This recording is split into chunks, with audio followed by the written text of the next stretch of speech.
Assalamualaikum warahmatullahi wabarakatuh. Hai teman-teman semuanya. Apa kabar kalian hari ini? Semoga kita selalu dalam keadaan yang baik, sehat dan tentunya bahagia. Berjumpa lagi bersama saya, Boruto. Ya, Boruto akan kembali menemani teman-teman semua untuk belajar di kelas 5, tema 6, subtema 1, dan di pembelajaran 2. Sudah siap belum teman-teman semuanya? Oke, seperti biasanya sebelum kita memulai pembelajaran kali ini, kita awali terlebih dahulu dengan berdoa. Tentunya agar kita diberikan kelancaran selama proses pembelajaran dan tentunya ilmu yang bermanfaat untuk kita. Berdoa, mulai. Berdoa selesai. Nah, teman-teman, hari ini kita akan mempelajari materi tentang perbedaan suhu dan panas. Nah, perhatikan gambar yang Boruto tampilkan berikut ini. Wow, gambar apa itu teman-teman? Ya, 1 gelas es teh. Siapa yang suka minum es teh? Kapan waktu yang tepat untuk minum es teh? Ya, biasanya siang-siang pas cuacanya lagi panas. Berikutnya, ada teh hangat. Nah, beberapa di antara kalian juga pasti menyukai teh hangat. Apalagi kalau suasananya dingin. Nah, coba teman-teman tahu tidak apa perbedaan antara es teh dengan teh hangat? Ya, benar sekali. Es teh itu dingin, kalau teh hangat itu bisa hangat ataupun panas. Nah, bagaimana cara kita merasakan bahwa itu adalah dingin dan panas? Ya, betul. Dipegang. Terasa dingin atau terasa panas. Nah, gambar berikutnya, perhatikan. Ya, di masa pandemi COVID-19 ini, jika kita terpaksa mengunjungi tempat-tempat fasilitas umum, biasanya kita akan diukur suhu tubuhnya ya. Kita boleh memasuki ruangan itu kalau suhu tubuh kita biasanya tidak lebih dari 37 derajat. Kalau lebih, maka kita tidak boleh masuk ke ruangan itu. Nah, untuk mengetahui berapa derajat suhu tubuh kita digunakan atau ditembak yang namanya termogan ya. Nah, gambar-gambar tadi itu berhubungan dengan apa yang akan kita pelajari hari ini. Yuk, yang pertama, ayo membaca perbedaan suhu dan panas. Indra peraba seperti telapak tangan tidak dapat menentukan secara tepat derajat panas dan dingin suatu benda. Tangan hanya dapat memperkirakan panas dan dingin suatu benda. Tangan tidak dapat menjelaskan berapa nilai panas atau dinginnya suatu benda. Pernahkah kamu pergi berkemah ke daerah pegunungan? Ketika malam hari saat kamu berkemah di daerah pegunungan, kamu akan merasakan bahwa cuaca di sekitarmu terasa dingin, sehingga kamu memerlukan jaket tebal untuk menghangatkan tubuhmu.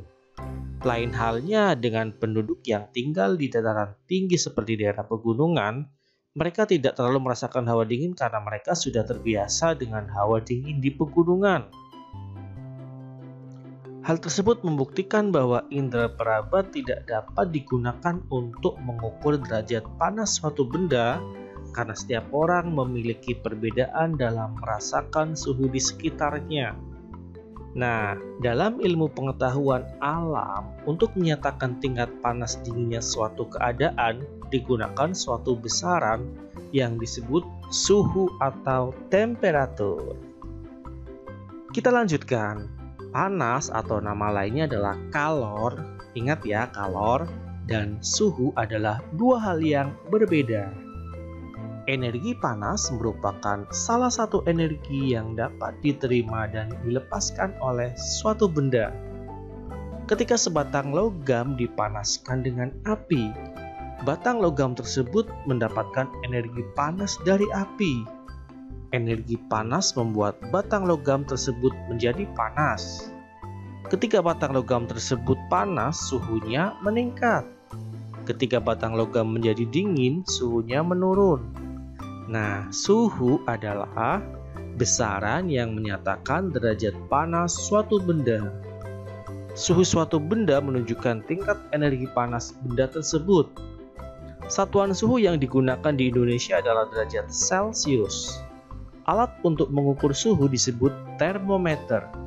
Satuan panas dinyatakan dalam kalori dan diukur dengan kalorimeter. Nah, yuk coba kita jawab pertanyaan dari teks yang sudah kita baca. Apa judul bacaan di atas? Ya, betul sekali teman-teman, perbedaan suhu dan panas. Nah, sekarang kita akan menuliskan kata kunci dari setiap paragraf. Paragraf 1, apa ya teman-teman? Ya, betul, ada indera peraba, ada panas dan dingin, itu kata kuncinya.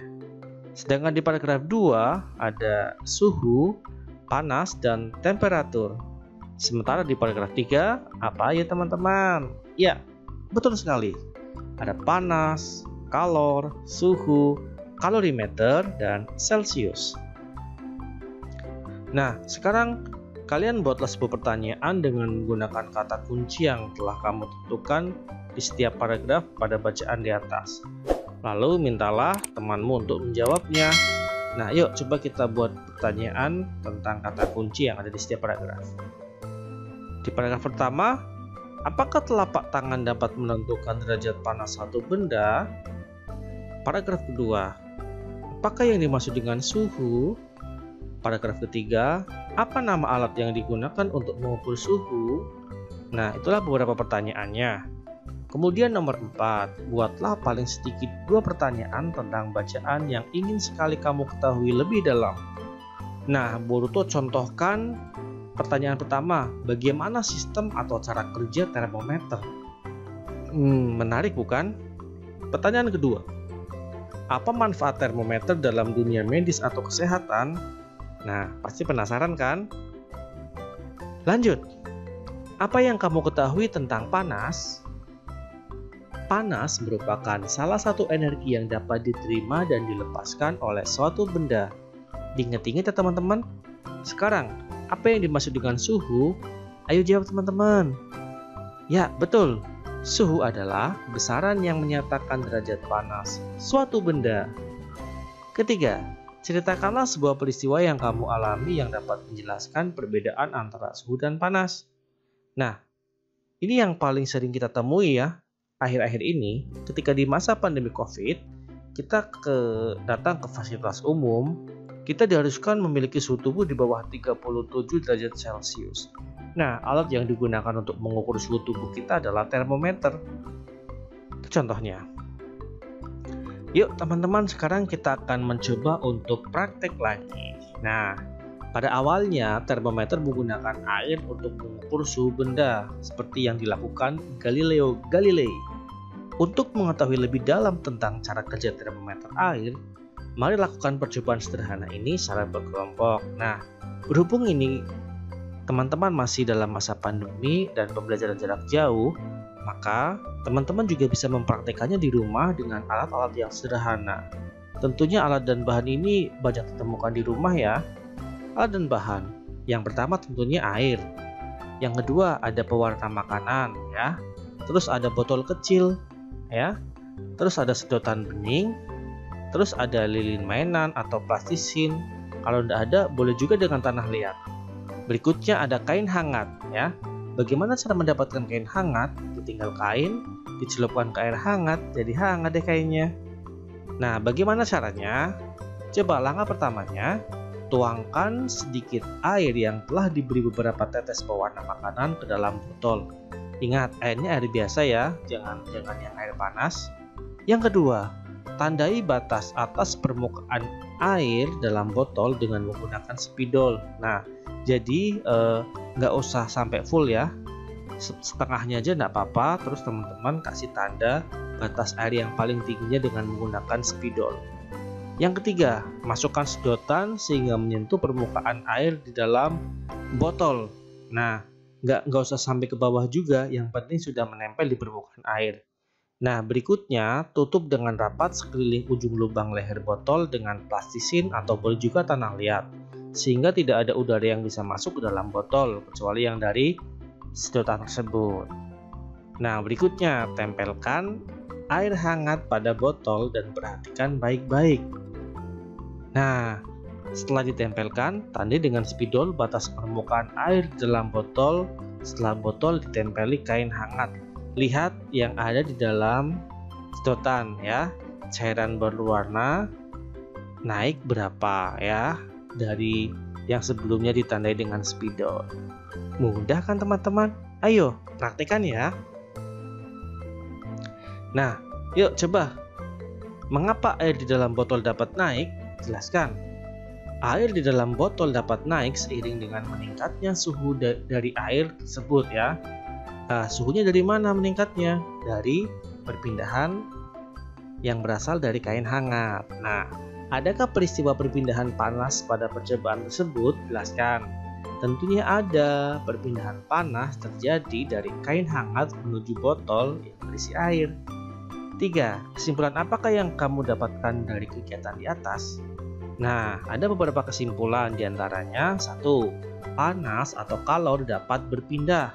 Yang kedua, suhu suatu benda dapat diukur. Nah, yang sudah teman-teman praktekkan tadi adalah cara mengukur suhu dengan sederhana. Yuk kita lanjutkan, kita akan belajar tentang tangga nada. Tangga nada adalah urutan nada yang disusun secara berurutan. Misalnya do, re, mi, fa, sol, la, si, do. Ada banyak jenis tangga nada. Di antaranya adalah tangga nada diatonis dan pentatonis. Tangga nada diatonis adalah tangga nada yang mempunyai dua jarak nada, yaitu 1 dan setengah. Beberapa alat musik seperti piano dan organ memiliki sistem tangga nada diatonis. Pada sistem tangga nada diatonis, dalam suatu rangkaian nada terdapat 7 nada pokok. Nada ke-8 merupakan pengulangan nada pertama. Kalau tangga nada diatonis, kemarin sudah kita bahas sering ya. Yuk lanjut, sekarang kita akan pelajari tentang tangga nada pentatonis. Tangga nada pentatonis merupakan jenis tangga nada yang hanya memakai 5 nada pokok. Ragam tangga nada pentatonis dibedakan oleh jarak antar nada serta pilihan nada yang didengar. Berdasarkan nadanya, ada tangga nada pentatonis yang menggunakan tanda nada jenis pelok dan tangga nada jenis slendro. Diingat-ingat ya teman-teman, ada pelok dan slendro. Nah, contoh alat musik yang menggunakan tanda nada jenis pelok dan slendro adalah gamelan Jawa. Selain gamelan Jawa, ada juga gamelan Sunda, Bali, Madura, dan Batak. Tangga nada pelok biasanya menggunakan susunan nada yang berbunyi seperti nada-nada do, mi, fa, sol, si. Salah satu lagu daerah yang menggunakan tangga nada ini adalah lagu Gundul Pacul dari Jawa Tengah. Sedangkan tangga nada slendro biasanya menggunakan susunan yang berbunyi seperti do, re, mi, sol, la. Lagu yang menggunakan tangga nada ini memberikan kesan gembira dan lincah. Salah satu contoh lagu dengan tangga nada slendro ini adalah Cublak Cublak Suang.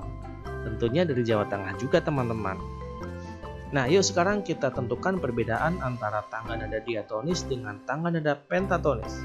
Tentunya yang pertama, kalau diatonis itu ada 7 nada pokok, sedangkan pentatonis 5 nada pokok. Berikutnya jenis tangga nadanya, kalau diatonis itu ada mayor dan minor. Mayor untuk yang gembira, minor untuk yang sedih.